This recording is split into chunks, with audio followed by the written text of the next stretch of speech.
अध्यक्ष महोदय, आपका आभार। स्वास्थ्य विभाग से जुड़ा हुआ मेरा प्रश्न था और इससे पहले भी कई बार स्वास्थ्य विभाग का प्रश्न मैंने सदन में पूछा। अध्यक्ष जी, मैं यहाँ आज प्रश्न पूछने के लिए नहीं, अपनी पीड़ा व्यक्त करने के लिए खड़ी हुई हूँ, क्योंकि इससे पहले भी कई बार स्वास्थ्य विभाग माननीय मंत्री जी हैं, उप मुख्यमंत्री एवं स्वास्थ्य मंत्री जी, और जितनी मेरी आयु होगी उतना अभी तक का मंत्री जी का राजनीतिक सफ़र रहा हुआ है, बहुत ही एक्सपीरियंस्ड है।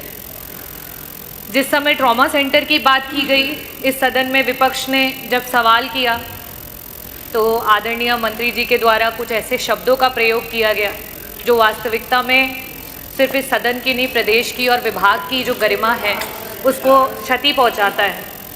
मैं आपका संरक्षण चाहूँगी अध्यक्ष जी।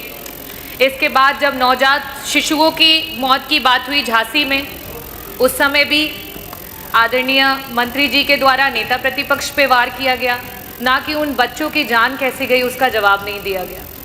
अभी हाल फिलहाल में वापस से जब स्वास्थ्य विभाग पे चर्चा हो रही थी तो श्रद्धेय नेताजी पे टिप्पणी की गई, जहां उनसे रिलेटेड कोई बात नहीं थी, और साथ ही साथ एक विशेष धर्म के लोगों पे कॉन्ट्रसेप्शन के ज्ञान को दिया गया जिसकी यहाँ कोई आवश्यकता नहीं थी। जब मेरे द्वारा इस सदन में मंत्री जी से प्रश्न पूछा गया है, कहीं ना कहीं मंत्री जी आहत हो जाते हैं या उस विभाग के या उस प्रश्न के जवाब उस अनुसार या उस अनुकूल नहीं रहते हैं कि मंत्री जी के द्वारा इस तरीके की क्रियाएं सामने आती हैं।